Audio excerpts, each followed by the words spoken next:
નમસ્કાર મિત્રો,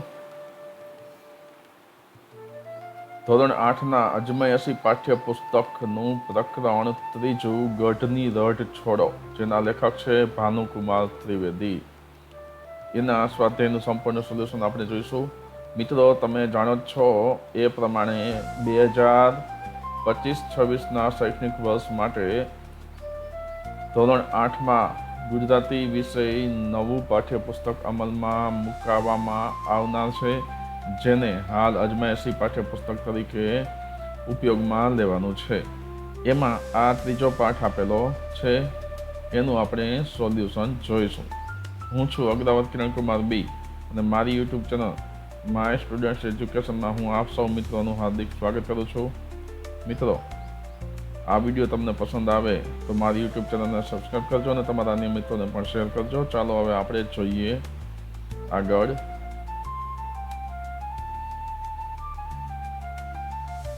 સૌપ્રથમ આપણે શબ્દાર્થની નીચે શબ્દ સમૂહ માટે એક શબ્દ આપેલો છે, એનું વાંચન કરીશું. પ્રથમ છે બારી બહાર કાઢેલું ઝૂલતું બાંધકામ, એટલે કે ઝરૂખો. બીજું છે મંજૂરી માટે રજૂ થતી સૂચના અથવા તો પ્રસ્તાવ, એને કહેવાય દરખાસ્ત. એક કાનથી બીજા કાને એમ ફરવું, એને કહેવાય કર્ણોપકર્ણ. પિયરથી વહુને વિધિસર સાસરે વડાવી આવવી, તે આણું. વચ્ચે વચ્ચે બાંધીને જુદા રંગથી રંગેલું ઓઢણું, એને કહેવાય બાંધણી. જોરથી ફૂંકાતા પવનનો અવાજ, એને સમ કહેવામાં આવે છે. તો મિત્રો, આ શબ્દ સમૂહ માટે એક શબ્દ તમને અહીં આપવામાં આવેલો છે. હવે પ્રથમ આપેલું છે વાતચીત. મિત્રો, આ વાતચીતનો મુદ્દો છે એ આપણે પાકી નોટમાં લખવાનો નથી અને પરીક્ષામાં પણ એને પૂછવાનો આવતો નથી. તેમ છતાં પણ અહીં મેં લખેલો છે.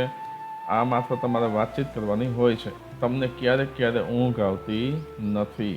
તો આપણે આ રીતે ઉત્તર લખી શકીએ: જ્યારે હું ઊંડા વિચારમાં રહું છું, કંઈક નવું શીખું છું અથવા તો કોઈ રસપ્રદ વાતચીતમાં વ્યસ્ત હોઉં છું, ત્યારે ઘણીવાર ઊંઘ આવતી નથી.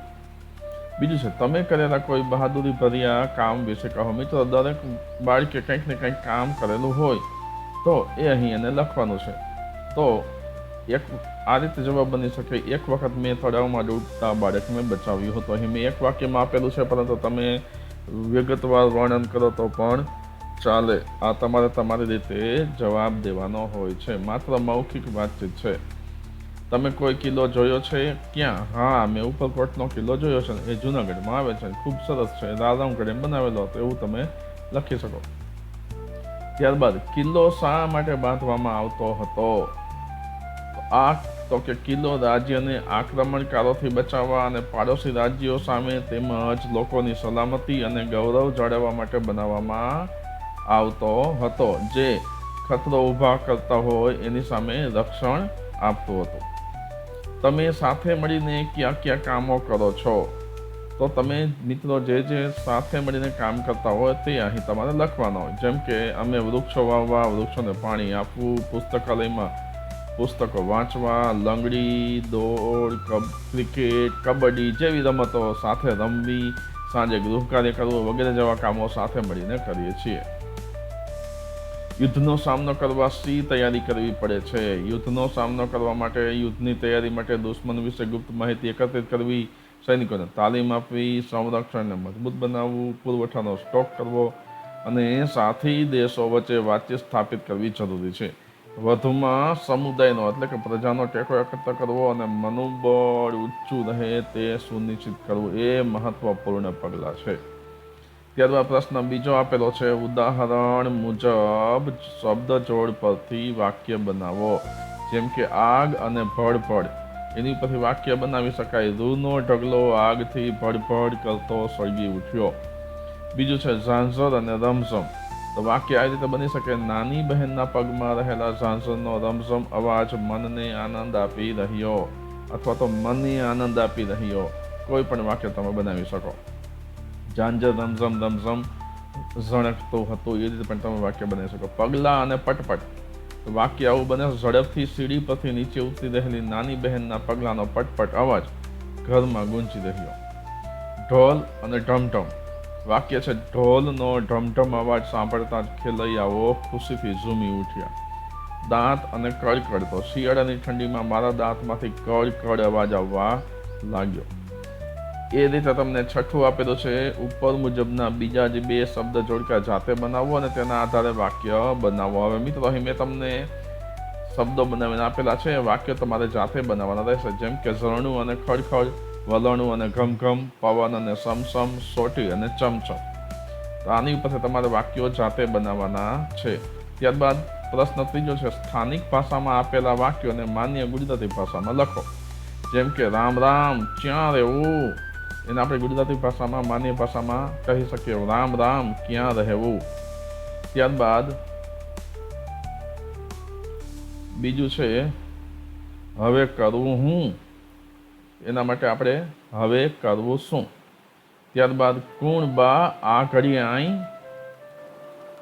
એના માટે માન્ય ગુજરાતી ભાષામાં વાક્ય બનાવી શકે, કોણ ભાઈ આ સમયે અહીં. ત્યારબાદ ગામથી ખેતર શેટું છે, એના માટે ગામથી ખેતર દૂર છે. રોટલો છાબડીમાં મેલો, એના માટે ગુજરાતી ભાષામાં માન્ય ભાષામાં રોટલો છાબડીમાં મૂકો, એવું વાક્ય આપણે બનાવી શકીએ. ત્યારબાદ તમને છઠ્ઠું આપેલું છે, આ એકમમાં છ ને સ્થાને સ અને સ ને સ્થાને હ હોય તેવા વાક્યો શોધો અને માન્ય ભાષામાં લખો.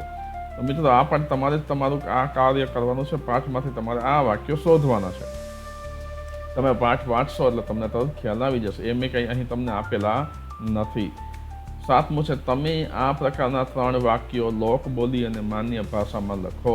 આ રીતે તમારે પણ લોકબોલીમાં અને માન્ય ભાષામાં 3 વાક્યો લખવાના છે. એ પણ તમારે જાતે કરવાનું છે. ત્યારબાદ ચોથો પ્રશ્ન છે, કચ્છના રણથી અને વીંટી પણ અપાવી ત્યાં સુધી મનમાં વાંચો અને રાણાને લાગુ પડતી વિગતો સામે ખરાની નિશાની કરો. તો મિત્રો, અહીં મેં તમને એ પેરેગ્રાફ પણ આપેલો છે. અહીં આપણે જોઈએ, કચ્છના રણની કાંઠે આવેલો આય વરોડી માં નળેશ્વરીનો આ વિસ્તાર છે.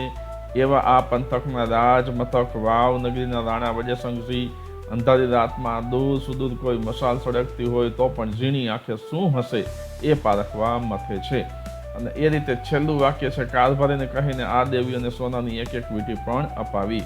આ તમારે વાંચ્યા પછી રાણાને લગતી વિગતો કઈ કઈ છે એ અહીં ખરા નિશાની બધી. જેમ કે ઝીણી આંખ એ રાણાને લગતી વિગત છે. શૌર્ય અને અસામી રાણાને લગતી વિગત છે. પ્રજાની સલામતીની ચિંતા એ રાણાને લગતી વિગત છે. ખેડૂતને બંદી બનાવવાનો પ્રયત્ન એ રાણાને લગતી વિગત નથી.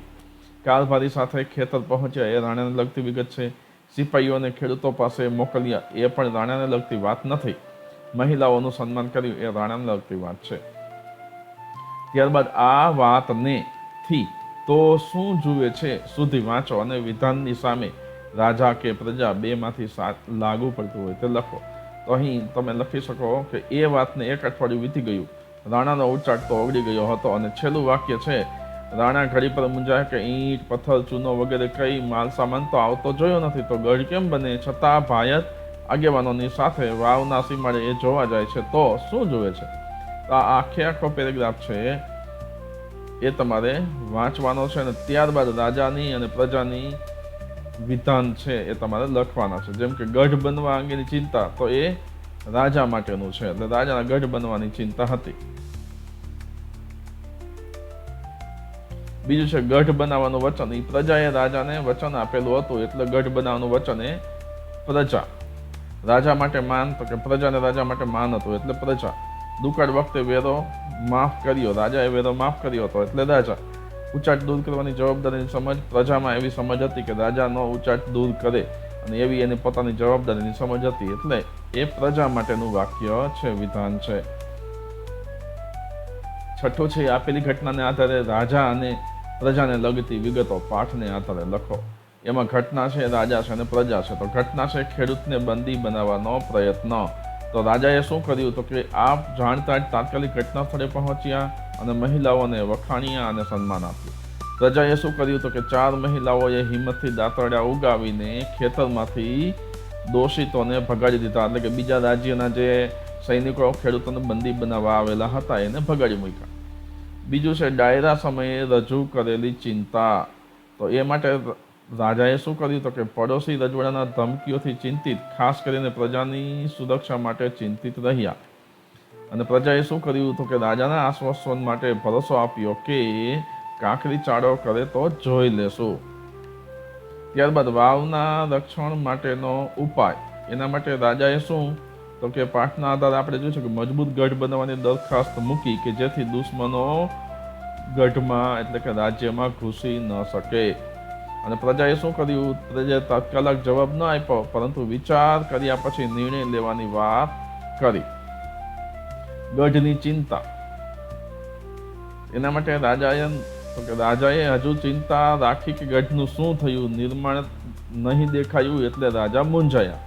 અને પ્રજાએ શું કર્યું તો કે પ્રજાએ માનસિક જીવતો ગઢ ઊભો કર્યો, શસ્ત્ર સજ્જ એકજૂથ રહીને રક્ષાનું વચન આપ્યું. એટલે કે પ્રજા પોતે જ ગઢ બનીને ઊભા રહ્યા. તો આ રીતે તમે આની અંદર લખી શકો. ત્યારબાદ છે 7મો પ્રશ્ન. આપેલા વાક્યનો ભાવ દર્શાવતું અને અર્થ દર્શાવતું વાક્ય પાઠમાંથી શોધીને ઉદાહરણ મુજબ લખો. જેમ કે ઉદાહરણ આપેલું છે, વાવના રાણા ઊંઘી શકતા નથી. એની ઉપરથી વાક્ય બનાવેલું છે, વાવના રાણાની આંખમાં જરાય નીંદર નથી. પછી બીજું છે, પોતે શક્તિશાળી હોવાથી એમને કોઈ બીક નથી. તો એના માટેનું વાક્ય પાઠમાં કયું છે? તો પાઠમાં એવું વાક્ય છે કે પોતે તો પ્રબળ શૌર્યના સ્વામી, એટલે એમનો વ્યક્તિગત ડર કે ગભરાટ નથી. એ આ વાક્ય માટે વપરાય છે. ત્યારબાદ વાવની સીમમાં બનેલી ઘટનાઓથી તેઓ ચિંતાતુર હતા. આવા વાક્ય માટે આપણે પાઠમાં કયું વાક્ય આપેલું છે? તો પાઠમાં આવા વાક્ય આપેલું છે કે ખેતરમાં બનેલી આજની ઘટના એમની ઊંઘ ઉડાડવા પૂરતી છે. ત્રીજું છે, ઉગતા સૂર્યનો પ્રકાશ રાજગઢ પર પથરાય છે. એના માટે પાઠમાં વપરાયું છે, બીજા દીની સવારે ભગવાન સૂર્યનારાયણના કુમળા કિરણ રાજગઢની અટારીઓમાં પ્રવેશ કરે છે. ચોથું વાક્ય, પાડોશી રાજ્યો આપણને શાંતિથી રહેવા દે તેમ નથી. એના માટે પાઠમાં આપેલું વાક્ય, પાડોશમાં આવેલા રજવાડા આપણને નિરાશ કરવા દે એમ નથી. 5મું, હવે વાવમાં કોઈને પણ પ્રવેશવાની હિંમત નથી. એના માટે પાઠમાં આપેલું વાક્ય, અમારી લાશો ઉપર થઈને કોઈ રજવાડો તો શું, એકેય ચકલું વાવમાં પગ નહીં મૂકી શકે, પછી તમારે ચણતરનો ગઢ શું કરવો છે? આ રીતે તમારે આ વાક્યોમાંથી મેં શોધીને આપેલા છે. 8મું છે, તો શું થાત. એમાં પ્રથમ છે, મહિલાઓએ દાંતરડા ન ઉગામ્યા હોત તો. આ તમારે વિચારવાનું છે કે જો મહિલાઓએ દાંતરડા ન ઉગામ્યા હોત તો શું થાત? તો તરત તમે બધા કહેશો કે મહિલાઓએ દાંતરડા ઉગામ્યા ન હોત તો ખેડૂતને સિપાહીઓ છે એ બંદી બનાવીને લઈ જાત અને વાવનગરના માનમાં ભંગ પડત. ત્યારબાદ રાણાએ ડાયરો ન બોલાવ્યો હોત તો ભાયાતો અને દરબારીઓ વચ્ચે એકતા અને તટસ્થતા ઊભી ન રહી હોત અને રજવાડાનો ખતરો વધી જાત. પ્રજાએ માનવ સાંકળ ન બનાવી હોત તો વાવનગરની સુરક્ષા ન થઈ શકી હોત અને દુશ્મનો આસાનીથી શહેરમાં ઘૂસી શક્યા હોત. ત્યારબાદ 9મો પ્રશ્ન છે, પ્રશ્નોના જવાબો આપો. રાણાની નિદ્રા સાથી ઉડી ગઈ તો ખેતરમાં આજે થયેલી ઘટનાએ અને વાવનગરની સુરક્ષા અંગેની ચિંતાના કારણે રાણાની નિદ્રા ઉડી ગઈ. ખેડૂતને બંદી બનાવ્યા સિવાય સિપાહીઓ પરત કેમ ફર્યા? તો જવાબ છે, 4 મહિલાઓએ દાંતરડા ઉગામી બહાદુરીપૂર્વક હુમલો કરીને સિપાહીઓને ભગાડી દીધા હતા. આથી ખેડૂતને બંદી બનાવ્યા સિવાય સિપાહીઓ પરત ફર્યા. ત્રીજું છે, રાણા સાથી ચિંતા મુક્ત થઈ ગયા હશે. તેનો જવાબ તમે આ રીતે લખી શકો કે જ્યારે દરબારો, ઠાકોરો અને પ્રજાએ એકજૂટ બનીને રાણાને વિશ્વાસ આપ્યો કે તેઓ રાજની રક્ષા માટે પોતાના જીવ પણ અર્પી દેશે, ત્યારે રાણા ચિંતા મુક્ત થઈ ગયા. ચોથું, પ્રજાએ કઈ જવાબદારી ઉપાડી દીધી અને કેમ? તો રાણાની ચિંતા દૂર કરવાના, રાજ્યની રક્ષા કરવા માટે જીવતા ગઢ બની રાજાને આશ્વાસન આપવાનું જવાબદારી ભર્યું કામ પ્રજાએ ઉપાડ્યું. કારણ કે રાણા પ્રજાનું કલ્યાણ હંમેશા ધ્યાનમાં રાખતા હતા. શું આખરે ગઢ તૈયાર થયો? કેવી રીતે? તો કે હા, આખરે ગઢ તૈયાર થયો. ઈંટો કે પથ્થરોનો નહીં, પણ વાવના શૂરવીર દરબારો, રાજપૂતો અને મહિલાઓએ પોતે જ જીવતા ગઢ બની રાણાની અને વાવનગરની રક્ષા કરવાનો સંકલ્પ લીધો. ત્યારબાદ દોસ્તો 10મો પ્રશ્ન છે, 2 જૂથ બનાવી આપેલી બાબતો માટે તમારા મંતવ્યો રજૂ કરો. અહીં તમારે 2 જૂથ બનાવવાના છે. 3 બાબત આપેલી છે. પ્રથમ છે ખેડૂતને બંદી બનાવતા સિપાહીને રોકવા છે, તો 2 જૂથ છે એ પોતપોતાના મંતવ્ય રજૂ કરશે. બીજું છે નગરની સુરક્ષા માટે ગઢ બનાવવો છે અને તમારા ગામને સ્વચ્છ બનાવવું છે. તો પ્રથમ આપણે જોઈએ ખેડૂતને બંદી બનાવતા સિપાહીઓને રોકવા છે. એના માટે આપણે પ્રથમ જૂથ છે એ પોતાનું મંતવ્ય આપશે. તો પ્રથમ જૂથ કહે છે ખેતર સુધી સિપાહીઓ આવે એ ખોટું છે. ખેડૂત આપણો અન્નદાતા છે, તેનું સન્માન થવું જોઈએ અને ખેડૂતને બચાવવો એ આપણી જવાબદારી છે.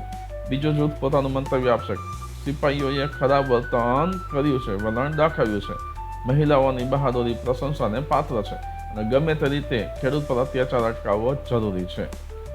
ત્યારબાદ બીજું છે નગરની સુરક્ષા માટે ગઢ બનાવવો છે. તેના માટે જૂથ એક પોતાનું મંતવ્ય આવી રીતે આપે છે કે મજબૂત ગઢ બનવાથી દુશ્મનોથી રક્ષણ મળશે, રાણાની ચિંતાનો ઉકેલ આવી શકે છે. ગઢ બનાવવો એ નગરની શાંતિ અને સમૃદ્ધિ માટે જરૂરી છે.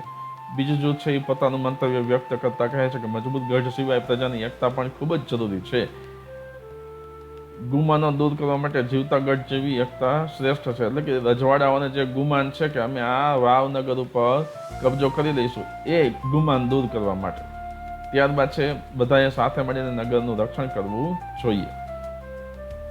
ત્રીજું છે તમારા ગામને સ્વચ્છ બનાવવું છે. એના માટે જૂથ એક મંતવ્ય આપે છે કે દરેકે સ્વચ્છતાની જવાબદારી ઉઠાવવી જોઈએ.